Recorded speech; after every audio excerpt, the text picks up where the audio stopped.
Good afternoon, everybody. Welcome to another edition of Real Talk here on Hello. Shelbyville Now. I'm David. This is Bo. Howdy. We are going to talk about three topics today. Two of them are they're important to us. Okay, one of them is like right here local. Yes. Before we dive into these things, I need to read our little piece of business here Yes, that we do. we've Yes, got. we do. And I'm going to take a Um, sip of the water. Yeah, all right. Okay. Before we get started, we want to be transparent with everybody and let you know that Bo is currently declared candidate for Bedford County Commissioner. Real Talk remains an editorial program under the full control of Shelbyville Now. This platform is not affiliated with any campaign, and we will offer equal access to all qualified candidates in this race. Our goal is to provide open discussion of issues facing Bedford County while maintaining fairness and transparency. Okay, Thank you. so that takes care of that. Now, let's hear from our sponsors, 580 Graphics and Dennis Young Insurance, Yes. and we'll be right back. Looking to make your brand stand out? At 580 Graphics in Shelbyville, we turn your ideas into bold, professional results.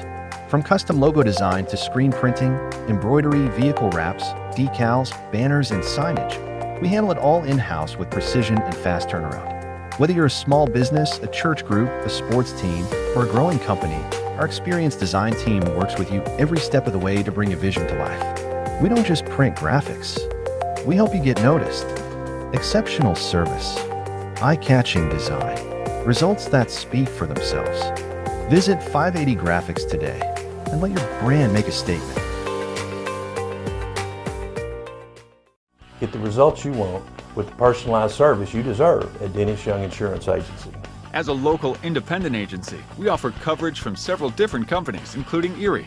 So whether it's auto, home, life, personal, or business, we can find the right coverage to meet your unique insurance needs. And with a rate lock advantage, your rates won't go up as long as you do not change drivers, autos, or addresses. Contact us at Dennis Young Insurance Agency, insuring Shelbyville and surrounding areas since 1988. Again, we want to thank our two sponsors Yes. for allowing us to bring this show to you 2 days a week on Mondays and Thursdays for the most part, unless we have a Yeah, conflict. you never know. Yeah, you never know what's going to come up. Life happens. We both work and we have full-time schedules, and we just do this because we enjoy doing it. Yeah, we And we real like talk. to keep everybody on top of things that are happening. Well, the number one big thing that affects the whole world right now is the war in Iran. Right now, we're playing deal or no deal every day. We're sending proposals. They're rejecting proposals, sending their proposals. We're back and forth, and it's a seesaw. It is a seesaw. It's gotten to where I really don't. When the president update, it's kind of like, yeah, I'm not really sure. I don't know what's happening. I don't know when. Every day it seems there's a big promise coming, a ceasefire. Well, they're not making a deal. Who are they dealing with? Do they really know still? There is a whole lot of uncertainty. And then there's a whole, issue of our military might in that area, missiles capacity being down, things like that. It's getting to a point, though. I mean, with gas prices, this is having a way of affecting this. Oh, You got the midterms coming up. I have a feeling. I mean, Trump usually comes through. He's got a card he hadn't played yet. He better hurry up and play it. He needs to play it. It's time to play it.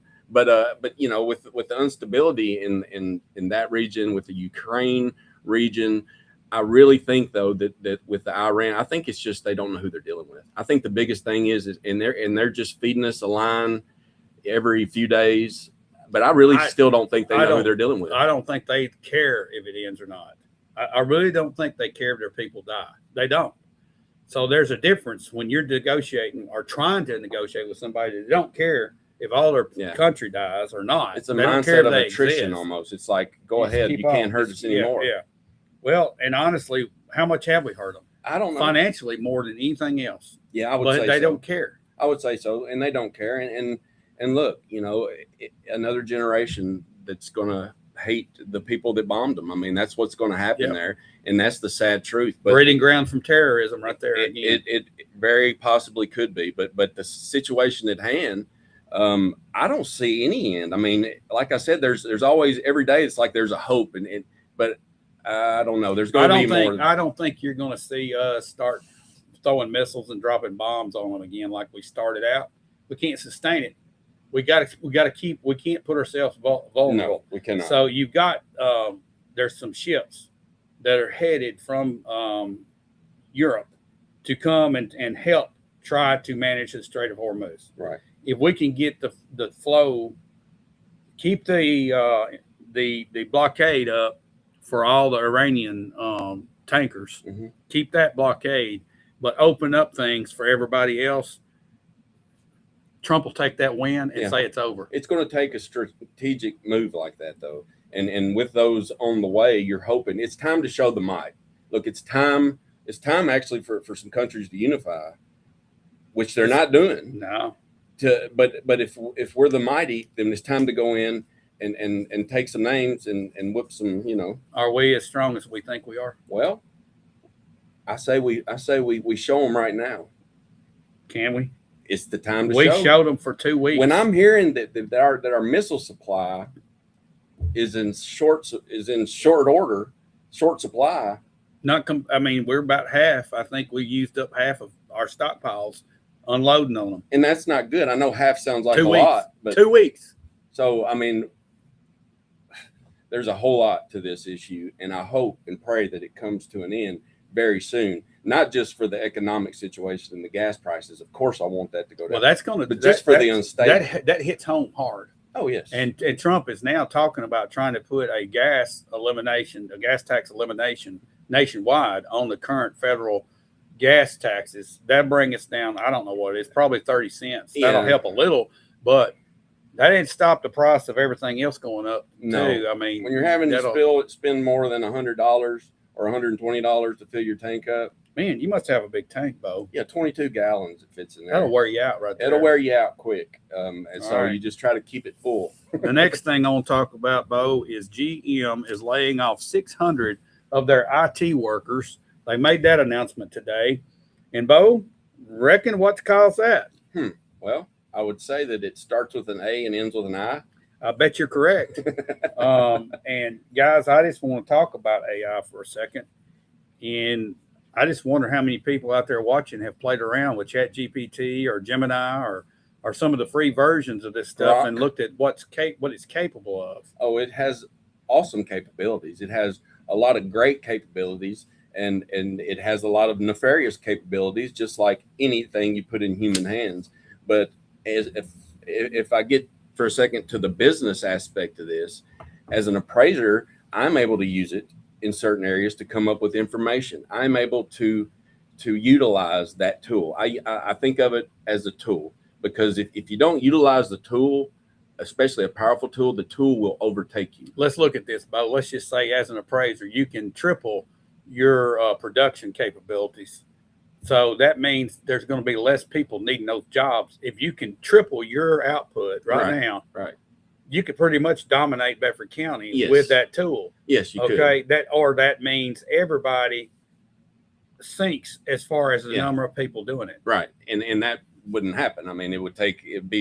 You'd have to learn a whole thing, and it's not too complicated. But if you utilize it right now to do calculations and stuff, Bo, you could triple your output now. Yes, and I use it to a certain extent, but it could be. I could probably use it to a more maximum extent and get more output. Absolutely. And the person that does that the quickest is the last one standing. Well, and what's happening now in the appraisal industry, especially, is the programs that we use specialized programs. They have gotten ahead of the curve, and they are using the AI, which are implemented into the technology, and it makes it a lot easier working. But you have to know how to work that. They have these options, but a lot of times the antiquated get stuck in old ways, and the change is what hurts them. And you gotta know how to deal with change. I see elderly people. I know a lady that's 89 years old, and she can text emojis, and she can text and reply faster than you can. And I know another one that can't even answer the phone. So that tells me that the one, though they may both be in the same health and they have different ways of living, but one of them has decided to learn this technology path and see the value of it, and the other one just hasn't. You've got to learn. We got to accept it. Losing 600 jobs at GM, what that tells me is how many are being lost daily at small mom and pops companies, how many businesses are going out, and what about these other car companies that have IT? Well, everybody's got IT if you're a larger company. So I mean, they're all. I guess they're all. They get more productivity out of one person that knows how to use AI than a team of 20. Okay, a lot of these computer guys are like their jobs are gone. Yes, they don't need coders anymore. Yes. They can, the dadgum AI can code and then prompt itself to code more. So what do? You're 50 you either years learn old it and or you're doing. Or you start plumbing. Yeah. You start doing a physical trade that right, AI can't we do. Got Brenda Gregory joined. I guess that means she joined us. Okay. Hey, Brenda. Y'all got any comments? Tony Sanders wants, have you ever been in the military? Who you asking? Me? No. Out of high school, went straight to work. Both. Yep. I went straight to a college and then to work. Yeah, I did too. I did not serve, but I for really, and that's one thing I do serve, like on the planning commission. That's one thing I do government service that way, but it's no way putting my life on the line like those men and women have done. And there's much respect to that, but no, I don't know. I'm not in the military. Maybe he's asking, relating it to AI. I'm not sure. Maybe he was, but no, go ahead with your follow-up. Thank goodness AI is not cutting hair yet. Wait just a minute there, Anita. When a robot walks in, takes your job, that's when it's time. But jobs like what Anita's got, cutting hair, you got electricians, you got mechanics. People have to do hands-on stuff are safe right now. But this robotic stuff is starting to accelerate. And I was watching Sean Ryan had this guy bring a robot over to his house, and they were like playing around with it. Man, it's spooky. Oh, some of these can move. They've got agility, like they can really bounce and move. Scary. They got knees, but it's the robots and the AI. It can be scary, but it can be a beneficial tool. Don't be scared of it. Use it, play with it, see what see what you can do, and think about what you do for a living and ways to implement it in your job. It can save time. Get ahead of the curve before we're almost behind it. You're not doing it now. I mean, because really about 5 years ago, this thing started taking off, and you're forced to do it now. If you're in any kind of business or you've got any type of, if you have to have any type of skills to where you utilize numbers or processing or thinking and making decisions and rationalizing, and you hadn't brought AI into the mix, now you're running behind the curve big time. It's like the calculator's calculator. You type it in and it spits it out. You put a picture and say, tell me what this is. It'll tell you there's two people standing and there's a bird above them. And let me just throw this out there. And this Dennis Scott brings this up. Education is so important in this day and time. Let's talk about education for a second. How is AI going to impact our educational system? It could absolutely maybe be the teacher. Let me tell you something. It's not far off. But the discipline thing there. I mean, you're going to have. Well, we don't have any discipline now, Bo. Okay. Well, you tell me where you can discipline a child in school. Well, maybe all you can do is put them in timeout or whatever it is you do now without beating their hind end. Yeah, I mean, no. When beating the hind end left, that's when discipline left. You're exactly right, and I wouldn't put it past an AI teacher to be in the future, but. They would have to have somebody sitting in there, I'm not talking that you wouldn't be going to a place, a building. You would be sitting at your house. You'd be sitting at your home. No, we got to get out. We got to start. We got to have routines in our life, and we've got to get out. But I'm telling you, the more this becomes available, the more kids will be going down the path of online. We set that up during COVID. Yes, we did. We set up a disaster. Yeah, I don't like. Yeah, no, it takes away the humanity of humans. Yeah. I mean, but you're going to have, it's going to be revolution. It's like a lot of different industries and a lot of different sectors are going to be revolutionized. Some of them to the negative side and some of them to the positive side. But man, the processing on this stuff is unreal. Now let's change gears. I want to talk about something that we're going to see happen tomorrow night. But I've got some numbers I want to throw out there, and I've done a whole lot of research on this, and I did this a couple of years ago. And I came up with some numbers, and those numbers have not changed a whole lot. Okay. So that kind of speaks to where we're headed with this. Right now, there are 14,839 payroll jobs in Bedford County. That means that there's that many people on a payroll that the job is inside of Bedford County. We have roughly 25,000 and some change that are employed. Okay, that means about 40% of the people that we have working, getting a paycheck, are going outside of Bedford County, and that average commute is 27 miles.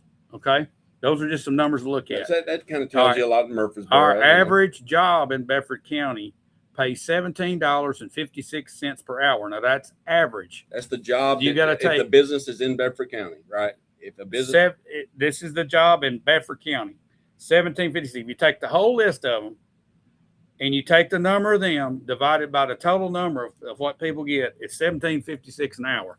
That equals to $36,524.80 for an average pay income for the job that's in Bedford County. We have 14,839 payroll jobs.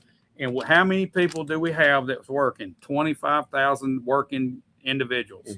I don't know how many we have that are not working that are adults.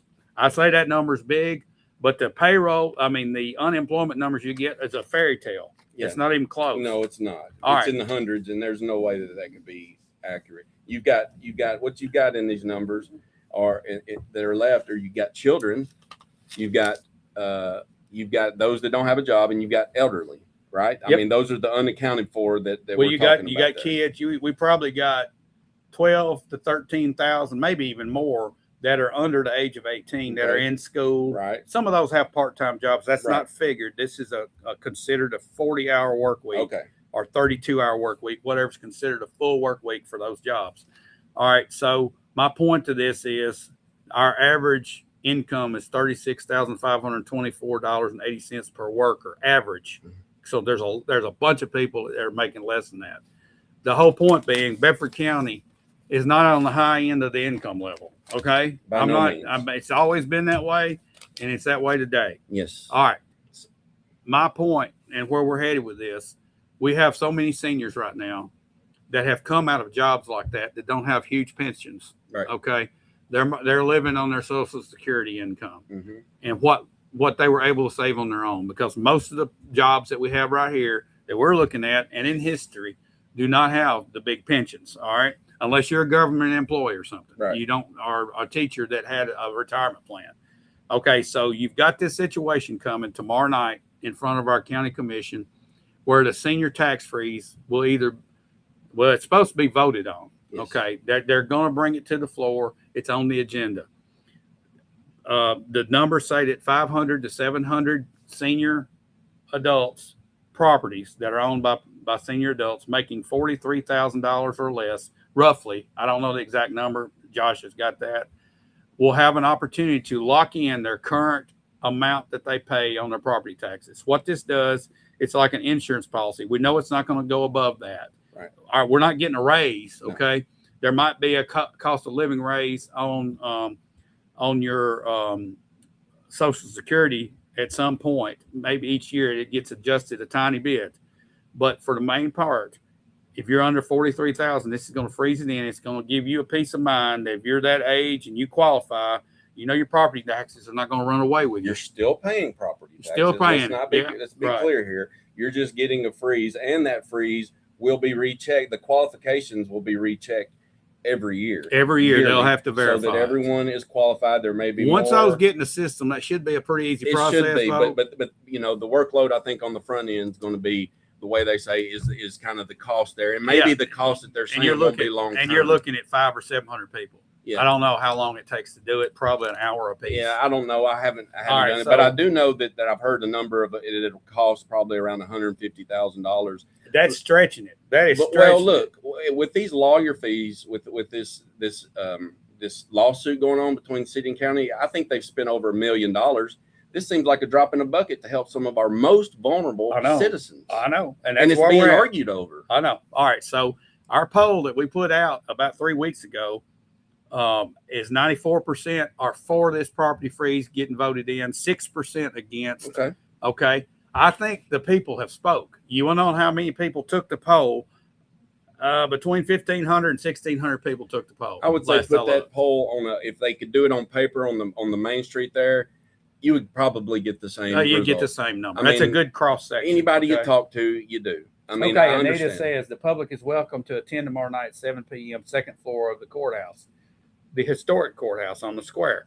We don't have court there, but we have our commission meetings. Yes, there. we do. All right. So if you want to come and support that, I think you can even probably speak on it. It's on the agenda. You can make it's on the agenda. There'll be public comment period, and I do invite the public, just like Commissioner Epperson said, to come out to be heard, if not to observe your elected officials in action. I mean, we've got an election coming up.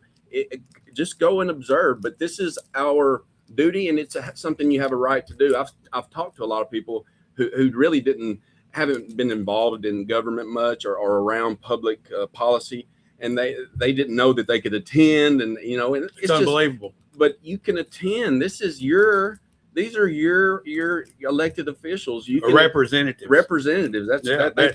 They're your voice. So yes, supposedly, allegedly. You don't have to go talk, and they're not going to point at you and call out your name. You can sit in the corner. You can stand in the corner. You don't have to say a word. Yet, you can even watch it on YouTube if you want to see what's happening. There you go. All right. So here's where I think this thing is headed.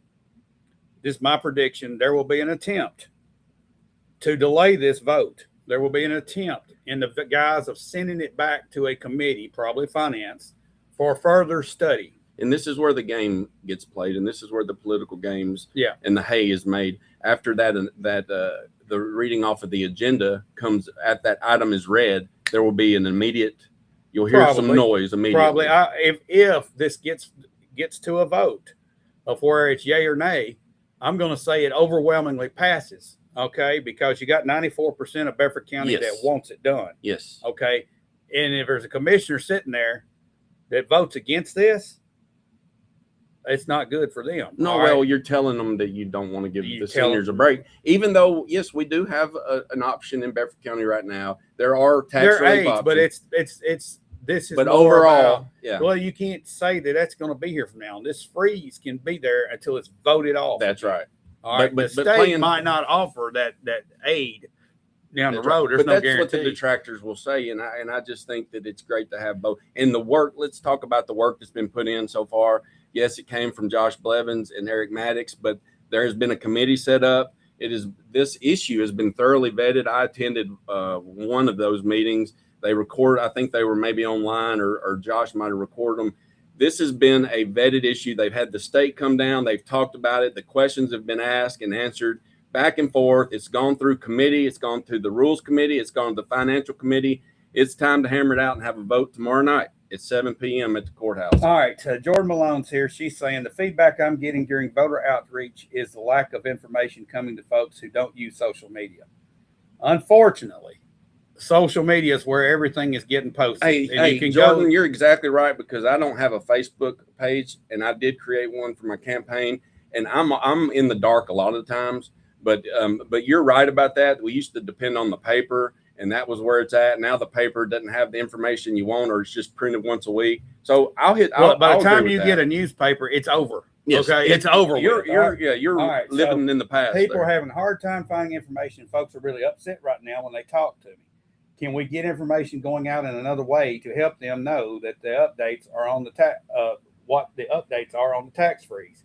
I don't know, outside of, well, here's the thing. You got to put it, it's got to be online, because there's no other outlet. There's no other, and no citizen, I don't think, is going to put it out. Some of them will, but you're going to put it out on Facebook.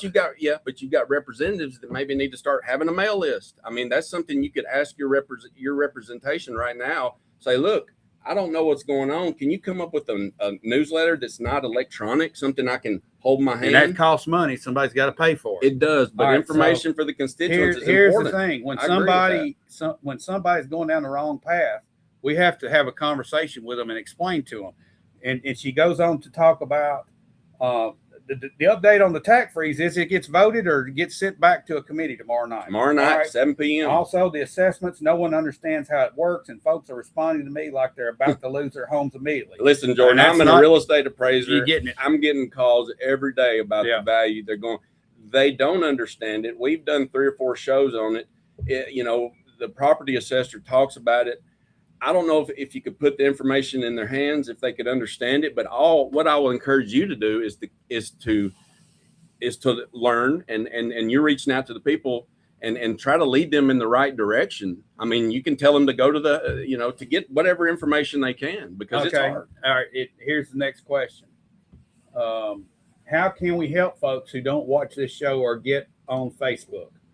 Well, that's the way everybody communicates now. A megaphone.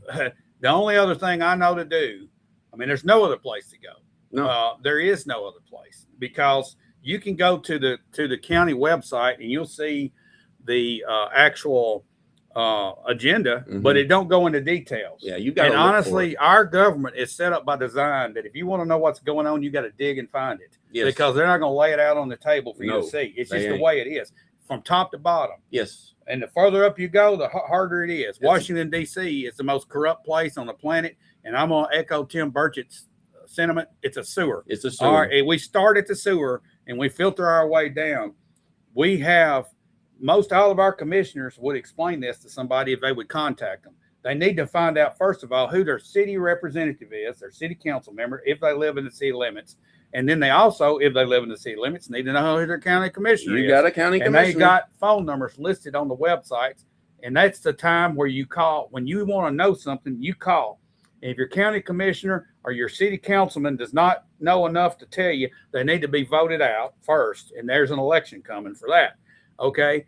The other place to go, there is no other place. Used to be the Chamber of Commerce place. Look, I think the Chamber of Commerce did stuff like that. I think they had some kind of information years ago of things that had stuff. Maybe not. I don't know. Well, we used to get information. Well, we had a newspaper that came out. That was the social media. Every day.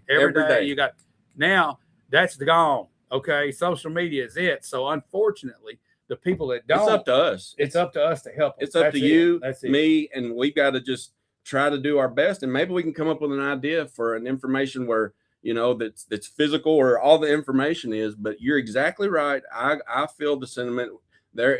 People don't know, because I've been going around talking to folks as well, and it's it's a problem we're constantly dealing with, but we've got to just educate the people. But thanks for that comment and question. Okay, and Anita, commissioners don't make enough money to mail out a mail list to the people. You don't make any money. That's a joke. It's up to the voters to find out what's going on. They need to be informed. If nothing else, everyone's numbers out. There you go. Well, and the meetings, they can pick up the phone and call. Here's the thing: if you're concerned about losing your home because you feel like that your appraisal went up too high and it's fixing to hit, and you don't understand it, you need to pick up the telephone and call your commissioner. Yes. I would say half of them understand how it's calculated. Mm-hmm. Probably half of them don't, but they do understand that you're not going to lose your home, that we have to wait for our next tax rate to be set for the upcoming budget. And there are appeals processes right now. And that's why I'm getting a lot of calls, because, they need an appraisal to justify that their tax rate or tax appraisal is too high. In some cases they are, and in some cases they aren't. But yes, going out and getting that in, calling, sometimes you just got to go out, in the meetings are on the exact same day of every month, or with like the second Tuesday. So you can watch them online. And if you can't, you can go in. All right, Jordan, here's the thing. I want commissioners to make cost of living so they can actually represent people. It is a service. That's where this is. It's always been to where you're not there to make money. You're there just to serve the public. All those guys have full-time jobs. Most of them, some of them might be semi-retired, just like Anita. She does all kinds of stuff. Well, look, it's a full-time. It's almost a full-time job, even with a full-time job. It depends on the commissioner and how they act, how they want to serve. It's not just a meeting once a month. I would say it's an everyday thing to go out, to talk to people, to inform them, to see what's going on. If you're a commissioner or a city council in this county or city, you have to be plugged in. You have to be plugged in and know what's going on. Yeah, I think if you were paying a salary, there would people be running just to get the job. You don't want that. You want true servants that are willing to give of their time. Yes. You go down that path, just more government employees. Yes. We don't need to bloat government any more than it is now. It's already bloated to the size of. But I mean, she's coming up with ideas. I mean, that's our idea. We're spitballing here. We're all trying to help, So, but I think everybody's got to help everybody. Yes. You got to dig in. You got to do the homework, because we're not taught this stuff in school. We're taught about the president, the electoral college, and the way they're elected. We're not talking about how to live life. Actually, we're not even teaching it right now. We're teaching everybody that this is a democracy when we're a constitutional republic. Okay. But that's another story for another day. Well, yeah, we'll get on that one again down the road. We don't learn this in school, Bo. No, we do not. We do not learn this at all. We don't learn how to use money. Don't know how to use a checkbook. Look, don't know what a checkbook is. We could go. You know. Oh, I do. But Yeah, there's but there's a lot of people people that don't, and a lot of people that don't understand what that person's doing in front of them when they're writing something and they're paying. Don't know what that is. Is that an IOU or is that a napkin? Can I write out my payment? So I think Jordan brings up a good point though. Several good about points. We've got to get this information out. Yes, we're doing all we can. The only platform we have is going to be online. Yeah, I can't afford to print out a newspaper every day and send it. But no, we just don't have any sponsors. We can't do that, and we go over things several times, and you just can't get everybody, at once. I mean, I don't know everything either, and I have to go out and search for it, and then. All right, Brady, you put out something here. Brady, they do publish all the information. People just don't want to lift a finger or take the time to reach out to the commissioner or visit the meetings to ask questions. It's up to the citizens. They do put it out, but it is going to be on one. You got to look for it. You got to look for it. It's not going to hit you in the face. No, so you do have to go dig for it. Yes, and that's Jordan's complaint or concern is that it's not hitting us in the face. Yeah. And that ain't the way government's going to operate. No, they're just going to do what they're going to do. Not unless something great happens. If ribbon cutting, then you can't get rid of it. You just like to have dreams and nightmares about it. If somebody cuts a ribbon, it's on the planet. Everybody knows. There's a video in the sky. You better believe it, and everybody's there too. That's another story for another time. And then they said we have another. But we like ribbon comment cuttings. Here. Karen Thompson folded. They can go to the assessor's office and the folks. Yes. The Yes. assessor's office are very helpful in this time period. They're stressful and they're stressed out, but they're helping. Yeah, they're helping. They're doing the best they can. Yes, but let's pay attention to what's happening tomorrow night. Yes, tomorrow night. I'm anxious to see how this goes down. 94% say they're for it in the county. Will our county commission vote to do this, or will they kick the can and make it disappear? That's the question. That's the question. And we'll end it on that, Bo. Yes, we will. Thanks for watching. Thanks for our sponsors. And thanks for participating today. Thanks for the good comments, the good suggestions. Very good. Very good. We'll see you guys later this